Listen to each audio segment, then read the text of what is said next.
नमस्कार दोस्तों, आपका हमारे YouTube चैनल में स्वागत है। पिछले क्लास में हम कैलेंडर वाले टॉपिक कवर किए थे। आज हम ऐसे ही रीजनिंग से डाइस वाला टॉपिक आज हम क्लियर करेंगे। चलिए हम ज़्यादा बात ना करते हुए अपने टॉपिक पे आते हैं और शुरू करते हैं डाइस। आपको पता होना चाहिए, सबसे पहले आपको पता होना चाहिए डाइस कितने टाइप का होता है। तो सबसे पहले हम जानेंगे डाइस कितने टाइप का होता है। Type of dice. Type of dice. Dice दो प्रकार के होते हैं। एक तो स्टैंडर्ड डाइस, एक होता है अपना नॉर्मल डाइस, जिसको बोलते हैं सिंपल डाइस बोल दो, जनरल डाइस बोल दो, तो कुछ भी आप बोल सकते हो। Simple dice. दोस्तों राइटिंग में मत जाइएगा, हम जो आपको समझाना चाहते हैं वो आप समझिए। स्टैंडर्ड डाइस, सिंपल डाइस, दो टाइप के डाइस होते हैं। अब स्टैंडर्ड को हम हिंदी में मानक बोलते हैं, मानक, और सिंपल को साधारण पासा बोलेंगे। ठीक है। अब सबसे पहले हम शुरुआत करते हैं फर्स्ट वाला topic, standard dice. Standard dice को हम कैसे पहचानेंगे? अगर हमारा 50 से 80% वहीं क्लियर हो जाता है, वहीं अपना क्वेश्चन सॉल्व हो जाता है अगर जब हम पहचान लें कि ये पासा कौन सा है, डाइस कौन सा है, स्टैंडर्ड डाइस है या सिंपल डाइस है। तो अपन पहले टॉपिक में आते हैं स्टैंडर्ड डाइस में। स्टैंडर्ड डाइस क्या होता है? चलिए एक डाइस बना लेते हैं अपन। चलिए हम आपको डाइस, सबसे पहले डाइस बनाना सिखाते हैं, क्योंकि बहुत लोगों के साथ प्रॉब्लम होती है, डाइस नहीं बनता उनसे। तो सबसे सिंपल तरीका, इजी मेथड हम आपको बताएंगे डाइस बनाने का। देखिए आप तो खटभुज या हेक्सागोनल तो आपको सबको ही पता होगा। अब इतना तैयारी कर रहे हैं तो इतना तो पता ही होना चाहिए नॉर्मल सबको। तो पहले सबसे पहले हेक्सागोनल बना लेंगे, खटभुज बना लिए। खटभुज कैसे बनता है? जिसकी 6 भुजा हो, ये अपना खटभुज बन जाएगा, ये अपना खटभुज। और फिर इसके बीच में क्या करना है, इसके ऊपर से वाई बना देना है, कैपिटल वाला वाई बना देना है। ये अपना ये कैपिटल वाई बना गया। ये देखिए इतना आसान, कितना अच्छा लग रहा है। ये क्यूब बन गया आपका, मतलब डाइस बन गया। अब ये हम पढ़ रहे थे स्टैंडर्ड डाइस, ये मानक पासा हम लोग पढ़ रहे हैं। तो इसको पहचानने का क्या है, ये देखिए मैं बना देता हूँ, उसके बाद मैं आपको बताता हूँ मानक पासा क्या होता है। 1 3 5, ये हो गया अपना मानक पासा। मानक पासा को पहचानने के लिए पहचान इसकी क्या होती है? पहचान क्या होती है इसकी? इसकी पहचान होती है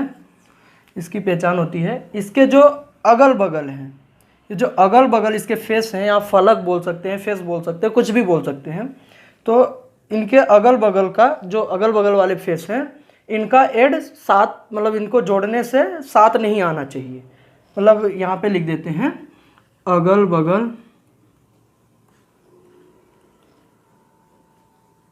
बगल के फलक का योग 7 के बराबर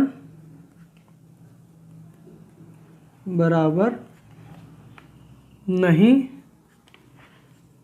होना चाहिए। ठीक, ये हो गया अपना पहचानने का, स्टैंडर्ड डाइस पहचानने का पहला मेथड हो गया। पहला पहचान ये होगी, फर्स्ट पहचान। उसके बाद सेकंड पहचान होगी कि इसके आमने सामने की, मतलब इसके जस्ट अपोजिट, इस फलक के जस्ट अपोजिट, इस फलक का अपोजिट ये वाला फलक हो गया, इसका अपोजिट ये नीचे हो गया, नीचे, और इसका अपोजिट इधर हो गया, ये वाला फलक। मतलब इनके जस्ट अपोजिट का योग 7 होना चाहिए। सेकंड क्या है पहचानने का? कि आमने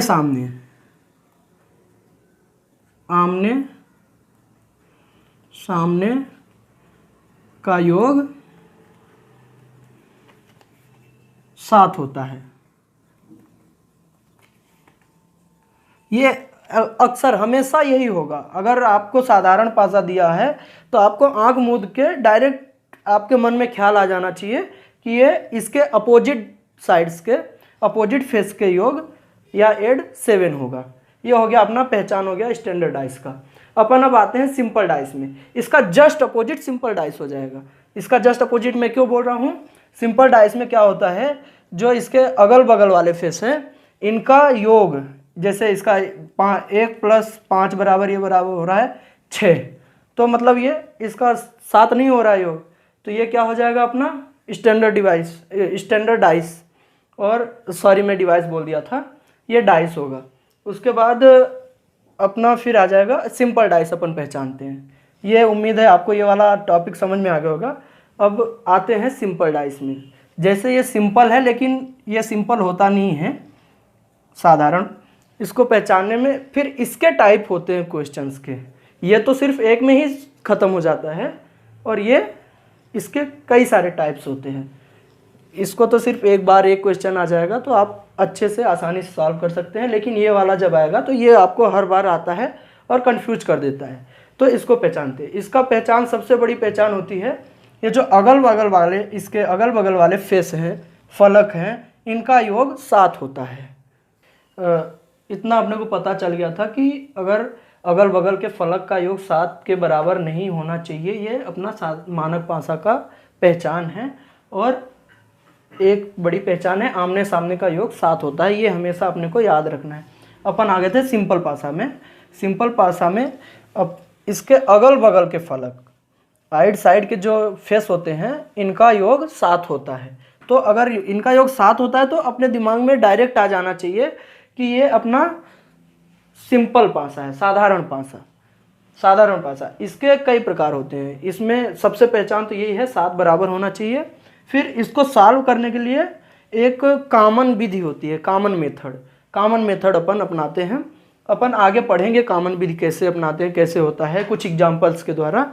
उसके पहले हम आपको ये एक चीज़ और बता देना चाहता हूँ। साधारण पासा में हमेशा, जैसा कि हमने बोला, आमने सामने का योग 7 होता है, तो ऐसे ही मैं आपको लिख देता हूँ जिससे आप कंफ्यूज ना हो, आपको आसानी हो। आप पहली बार पढ़ोगे, अगर जो पढ़ चुके हैं उनके लिए भी ये थोड़ा आसान कर देगा, और जो नहीं पढ़े हैं उनको ज़्यादा अच्छे से समझ में आ जाएगा। उसको मैं लिख के बता देता हूँ कि जैसे यहाँ होना चाहिए आमने सामने का योग 7 होता है, तो एक इसका हो जाएगा बराबर 6, मतलब 6 1 7, इनका योग जो है बराबर 7 के होना चाहिए हमेशा इनका योग। और 2 का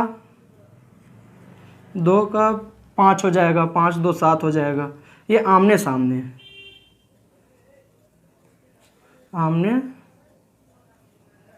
सामने, ठीक, ये आमने सामने होना चाहिए। आमने सामने का योग 7 होना चाहिए।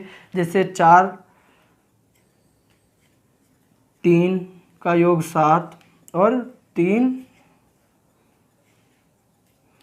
का 4 का बराबर 7, ये हो गया। या फिर ऐसे हो सकता है, या ऐसे याद कर सकते हैं, या फिर ऐसे अगर पासा आ जाता है तो आप जिसका विपरीत पूछे, जिसका अपोजिट पूछे, जैसे इसमें इसी क्वेश्चन में मान लीजिए पूछ लेगा 3 का अपोजिट कौन सा आएगा, 3 फलक, 3 के सामने वाला फलक कौन से नंबर का होगा, तो आप इसमें डायरेक्ट ऐसे भी कर सकते हैं कि जैसे टोटल तो 7 होता है, तो 7 में अगर अपन 3 माइनस कर देंगे, अपन 3 के अपोजिट पूछ रहा है, 3 के अपोजिट पूछ रहा है, तो अपोजिट पूछ रहा है, तो इसका आंसर ऐसे डायरेक्ट, इसका इन दोनों का योग 7 होता है, तो 7 - 3 कर देंगे तो इसका आंसर आ जाएगा 7 - 3 = 4, ये आपका आंसर आ जाएगा। ये अपने को मानक पासा का ये 2 रूल हैं जो आप डायरेक्ट ही, मतलब क्वेश्चन पेपर आपके हाथ में आते ही अगर ऐसा पर क्वेश्चन आता है तो आप डायरेक्ट, अगर पहले तो पहचानेंगे, उसके बाद ये हो जाएगा। इतने में, बस इतने में ही अपना साधारण पासा ख़त्म हो जाएगा, ये क्लियर हो जाएगा आपका, ये कंप्लीट हो जाएगा। ये इतना अगर आप याद कर लोगे तो ये आपको इतने में क्लियर हो जाएगा। अब अपन आएंगे जो सबसे, मतलब इसमें ज़्यादा उदाहरण होते हैं, ज़्यादा टाइप से आते हैं, तो अपन सिंपल पासा को थोड़ा डिटेल में पढ़ते हैं। रवि, ये अपन सिंपल डाइस से एग्जाम्पल लेके समझते हैं इसके टाइप। इसको हमेशा डायरेक्ट एक कॉमन विधि होता है, कॉमन मेथड जिसको बोलते हैं, कॉमन मेथड से हमेशा पहचानेंगे, पहचान को इसको सॉल्व करेंगे। तो अपने पास मैं एक उदाहरण लेता हूँ अपन पहले पासा बना लेते हैं। 1-2 बार और आपके सामने मैं बना देता हूँ और उसके बाद मैं नहीं बनाऊँगा। 1-2 बार बनाने के बाद आप सीख लेंगे। मतलब मेरे बनाने का अर्थ यही है कि आपको समझ में आना चाहिए कैसे बन रहा है, पासा कैसे बनाते हैं। तो सबसे पहले वापस बता देता हूँ, हेक्सागोनल बना लेंगे और फिर उसमें वाई बना देंगे। ये वाई, ये देखिए पासा सबसे साधारण विधि है पासा बनाने का। ये बना लिए, उसके बाद एक और हेक्सागोनल बना रहे हैं।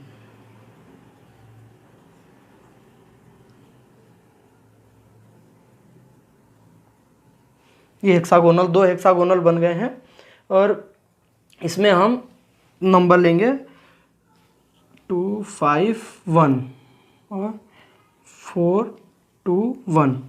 ये हो गया अपना। अब आप लोग इसको एक बार, चलिए मैं तो लिख दिया हूँ लेकिन फिर भी आप कोशिश करिए पहचानने का कि ये कौन सा पासा है। अगर इतना आप पहचान गए तो मान लीजिए आपका 100 में से 80% प्रॉब्लम सॉल्व हो चुकी है। और अपन ये कॉमन मेथड आपको बताएंगे कैसे लगाएंगे। सबसे पहले देखेंगे कि इन 2 फिगर में, ये जो 2 फिगर बने हैं इसमें कॉमन कौन कौन सा डिजिट है या कौन कौन सा फलक कॉमन है। तो इसमें सबसे पहले क्या देखेंगे, जैसे कॉमन में भी इसमें देख लेंगे। जैसे दो अपना क्या है, कॉमन है। कॉमन में भी कैसा होता है, कॉमन में के 3 टाइप होते हैं या फिर 2 टाइप बोल सकते हैं, एक बिना कॉमन का होता है। कॉमन में 2 कॉमन होता है, या तो फिर ये 2 फलक कॉमन हो सकते हैं या फिर ये 1 फलक कॉमन हो सकता है या फिर कोई फलक कॉमन नहीं होगा। कॉमन के 3 ये टाइप हैं। मतलब लिख देता हूँ मैं आपको। मान लो कभी आप फेयर कर रहे हो या कुछ कर रहे हो, रफ कर रहे हो, तो आपको याद रखने के लिए मैं लिख देता हूँ। एक फलक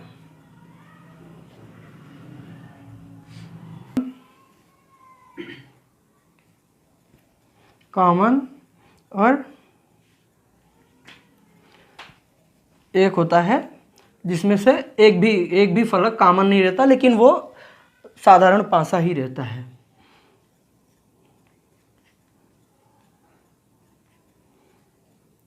कोई भी कॉमन नहीं होता है।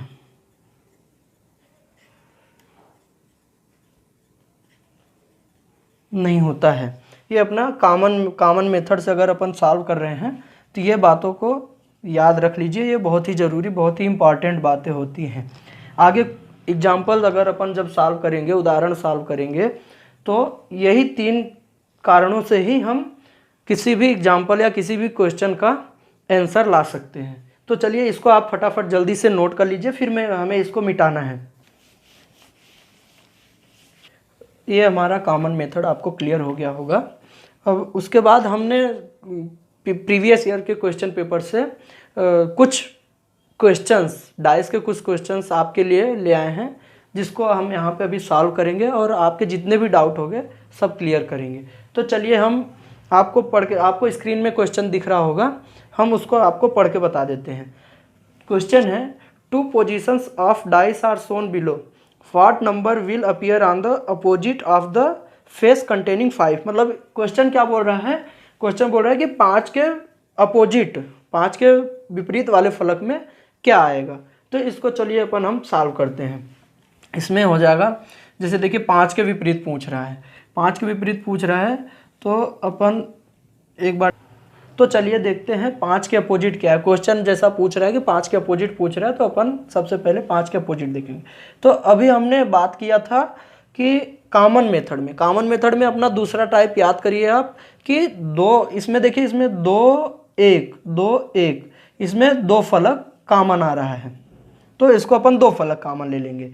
तो जब 2 फलक कॉमन रहता है तो जो डायरेक्ट तीसरी वाली फलक का अपोजिट उसके जो बचेगा वो वाला जस्ट अपोजिट हो जाता है। हमेशा अगर 2 कॉमन वाला मेथड आता है तो उसके जो बचता है उसी का अपोजिट पूछता है। ये ऐसा नहीं पूछेगा कि 2 के अपोजिट क्या है, यही पूछेगा कि जो बचेगा, जो वाला फलक बचेगा, जैसे ये वाला बचा हुआ है तो इसका अपोजिट, या फिर ये वाला बचा है तो इसका अपोजिट पूछेगा।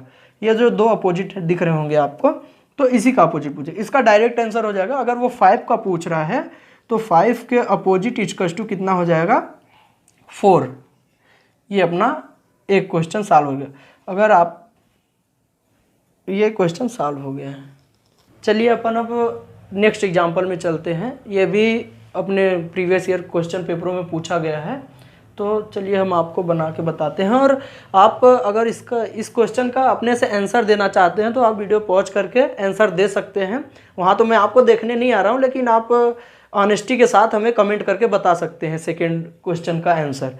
फिर उसके बाद आप मेरा वीडियो आगे देखिए, अगर आपको समझ में आ गया होगा तो चलिए हम आपको बना के क्वेश्चन आपको स्क्रीन पे दिख रहा होगा। चलिए मैं आपको एक बार पढ़ के बता देता हूँ क्या वो क्वेश्चन पूछ क्या रहा है।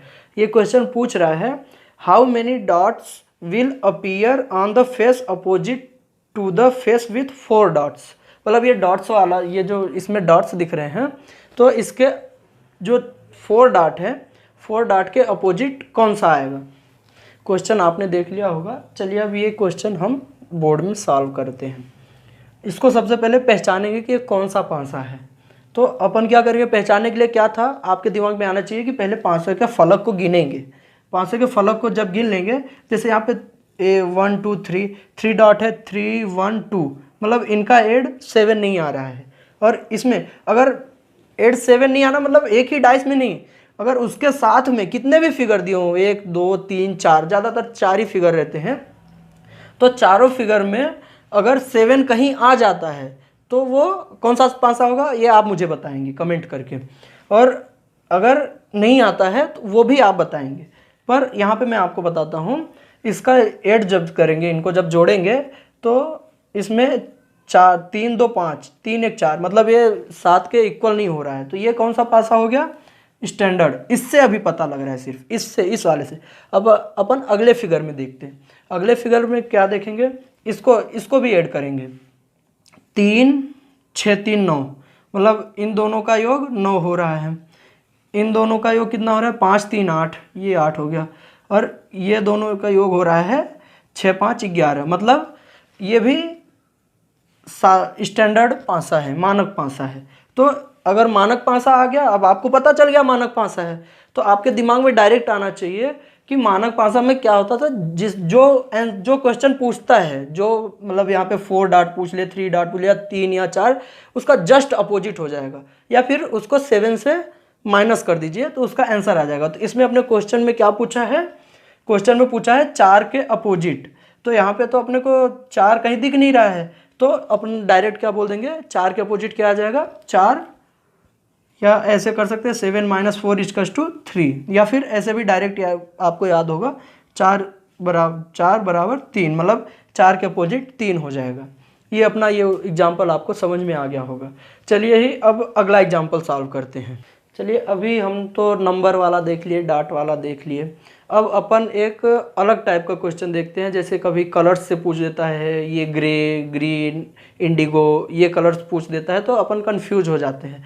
तो अपने को कंफ्यूज नहीं होना है, अपने को सिर्फ अपने को मेथड पता होना चाहिए और उसी रूल में चलना है अपने को। भले वो कुछ भी पूछ ले आपसे, कलर्स पूछ ले या फ्रूट्स के नेम पूछ ले, कुछ भी आ जाए। तो चलिए हम अगले क्वेश्चन में आते हैं। जो आपको क्वेश्चन दिख रहा होगा, और वो क्वेश्चन इसमें पूछ रहा है ग्रे फेस के अपोजिट में कौन सा होगा। तो ग्रे फेस के अपोजिट में चलिए हम पासा बना लेते हैं। और तो चलिए हम देखते हैं ग्रे के अपोजिट कौन सा होगा। तो इसमें पहले क्या देखना है कि इसमें भी वही कॉमन विधि चलेगी। इसमें देखना पड़ेगा, जैसे ग्रे पूछा है तो सबसे पहले देखो कि ग्रे के अलावा, मतलब ग्रे जो है इसके अलावा और कौन से दो कॉमन दिख रहे हैं। तो जैसे देखिए इसमें आप बोल दोगे कि ये तो देखो इसमें 2 कॉमन नहीं दिख रहे हैं, ये कॉमन नहीं है। इसमें देखोगे तो पर्पल ग्रीन, ये पर्पल ग्रीन, इसमें तो हमें कॉमन दिख गया। तो इनके बाद जो बचता है तो वो जो पूछता है उसका अपोजिट हो जाता है। जैसे यहाँ पे ग्रे पूछा था तो ग्रे का अपोजिट क्या हो जाएगा, गोल्डन। ऐसे ये कॉमन विधि से ही आया। जैसे कॉमन विधि में हम लोग बताए थे कि 2 फलक कॉमन, 1 फलक कॉमन, तो ये 2 फलक वाला है, 2 फलक कॉमन है। तो उसमें जो तीसरा बचता है, पिछले मतलब हम अभी चर्चा कर चुके हैं कि जो बचता है उसका अपोजिट आमने सामने वाला हो जाता है। तो अब इसमें अपना हो जाएगा, इस क्वेश्चन में ग्रे का अपोजिट गोल्डन हो जाएगा, ग्रे बराबर गोल्डन। गोल्डन। ये आपको समझ में आ गया होगा। क्वेश्चन आपको स्क्रीन में दिख रहा होगा। अगला क्वेश्चन है, आपको सबसे पहले इसको पहचानना पड़ेगा ये कौन सा है, उसके बाद अपन आगे सॉल्व करेंगे। जब तक इसको हम पहचान नहीं पाएंगे तब तक इसको हम लोग सॉल्व नहीं कर पाएंगे। तो सबसे पहले देखेंगे कौन सा पासा है। अपन को देखते हैं 2 1 3 3 1 4, मतलब ये तो स्टैंडर्ड पासा नहीं है, मानक पासा नहीं है। इसमें तो मानक पासा दिख रहा है, ठीक है, सॉरी मैं गलत उल्टा बोल दिया था, ये तो मानक पासा है। इसके बाद 4 3 7, देखिए यहाँ पे डायरेक्ट ही 4 3 7, मतलब ये मानक पासा नहीं है। अगर अपन अपना क्या कंडीशन था, किसी भी फिगर में, किसी एक फिगर में, इधर भी देखो तो वही है, किसी भी फिगर में अगर 7 आ जाता है तो वो मानक पासा नहीं कहलाएगा, इसको अपन सिंपल पासा ही मानेंगे और उसी वाले सिंपल पासा के विधि से ही सॉल्व करेंगे। तो इसमें अपन अब चलिए देखते हैं। इसमें क्वेश्चन में पूछा है, पढ़ के आपको बताता हूँ। इसमें 1 2 3 4 5 6 दे रखा है फलक में। इसमें डायरेक्ट क्वेश्चन पूछा, find the number opposite to 1, एक के विपरीत में पूछ रहा है। तो एक के विपरीत में क्या होगा, अपन इधर देखेंगे, एक पहले तो देखेंगे कॉमन विधि रहेगी। इसमें अब देखेंगे कि कितने कॉमन है, एक कॉमन है या 2 कॉमन है, मतलब एक फलक कॉमन है या 2 फलक कॉमन है। इसमें देखिए अपन यहाँ पे देखते हैं, इसमें इस फिगर में और इस फिगर में मिलाते हैं। इस फिगर में क्या है, 2 3 3 5, मतलब इसमें ओनली 3 3 कॉमन दिख रहा है। इसमें मिलाते हैं 4 6 3 5 2, इसमें 5 5 कॉमन दिख रहा है। तो अपने को इसमें क्लॉकवाइज एंटी क्लॉकवाइज, एक ज़्यादातर इसी वाले में जो मैं आपको बताया था क्लॉकवाइज, जो घड़ी की दिशा में अपन सॉल्व करते हैं, जैसे घड़ी की दिशा में, तो एक ही जो जिसमें एक कॉमन विधि लगती है, एक कॉमन विधि में क्लॉकवाइज अपना चलता है। ऐसे ही इसमें भी क्लॉकवाइज चलेगा। तो इसमें क्या पूछ रहा है, एक के अपोजिट, तो अपन को एक ले लेना है। एक मतलब देख लेंगे, जो कॉमन होगा वो ले लेंगे पहले। तो इसमें 3 3 कॉमन दिख रहा है, 2 फलक ले लेते हैं। 3 3 कॉमन दिख रहा है, 3 ले लेंगे। इसके बाद फिर इसका जैसे पहले वाले फिगर में चलेंगे, पहले वाले में क्लॉकवाइज चलेंगे तो क्या आएगा, 2 2 के बाद 1, 2 2 के बाद 1 आ गया, ठीक। अब ऐसे इसमें ले लेंगे, ये आ गया, ये इस वाले फिगर में। अपने को सिर्फ 2 ही फिगर से सॉल्व करना है, भले याद ये 2 ले लो या फिर ये 2 ले लो, कोई सा, या फिर ये 2 ले लो, कोई सा भी फिगर आप ले सकते हो, लेकिन 2 ही फिगर में अपना सॉल्व हो जाएगा। तो अब इस वाले फिगर में आ जाते हैं। इस वाले फिगर में आएंगे तो 3 के क्लॉकवाइज चलेंगे। 3 का क्लॉकवाइज क्या आ जाएगा, 3 के बाद 4 आ जाएगा। यहाँ पे 3 लिख लेते हैं, 3, इसके बाद 4 आ गया, 4, इसके बाद 5 आ गया। तो अपना ये जोड़ा बन गया। तो मतलब ये जोड़ा बन गया, ये जोड़ा बन गया, ये जोड़ा बन गया। तो इसमें तो डायरेक्ट दिख रहा है, 1 के अपोजिट 5 है, 2 के अपोजिट 4 है, 3 के अपोजिट जो संख्या बच रही है, मतलब इसमें क्या बच रहा है, 1 भी है, 2 भी है, 3 भी है, 4 भी है, 5, मतलब 6 नहीं है। तो 3 के अपोजिट डायरेक्ट क्या हो जाएगा, इसका अपोजिट हो जाएगा 6। ये ऐसा आ गया समझ में आपको। आप या डायरेक्ट ऐसे भी लिख सकते हैं कि जैसे इन दो फिगर्स में जैसे 3 कॉमन है तो 3 लिख लेंगे, 3 करके इसको बराबर कर देंगे। बराबर करने के बाद क्या करेंगे, क्लॉकवाइज चलेंगे। फर्स्ट फिगर में क्लॉकवाइज चलेंगे तो क्या आ जाएगा, 2, उसके बाद 1 के बाद आ जाएगा अपना, ये तो पूरा हो गया, 3 भी आ गया, 2 भी आ गया। तो अब 3 कॉमन है तो 3 को कॉमन लेके एक बार लिख लिए। उसके बाद अब इसमें क्लॉकवाइज चलेंगे तो 4 फिर 5। इसमें क्या रहता है, इसमें क्या चलता है, एक छोड़ के एक विधि, मतलब ये इसका ये, मतलब बात एक ही है। आप ऐसे भी कर सकते हो, वैसे भी कर सकते हो। तो इसका अपोजिट 4 हो जाएगा, मतलब 2 का अपोजिट 4, 1 का अपोजिट 5, और जैसे 3, इसमें भी वही देखना है, इसमें कौन सा संख्या दिख नहीं रहा है, 6 नहीं दिख रहा, तो 3 का अपोजिट यहाँ पे 6 हो जाएगा, 3 का अपोजिट 6। तो इसमें अपने को पूछ क्या रहा है, 1 का अपोजिट इसमें अपने को पूछ रहा है। तो 1 का अपोजिट क्या आ रहा है अपने आंसर में, 1 का अपोजिट 5, मतलब अपना ऑप्शन नंबर सी सही हो जाएगा। इसमें ये अपना 1 का अपोजिट हो जाएगा। आंसर अपना कितना आ गया, इसमें सी ऑप्शन, सी मतलब 5 इसका, एक के अपोजिट 5 आ गया। और आशा करते हैं आज का पढ़ाया हुआ आपको समझ में आया होगा।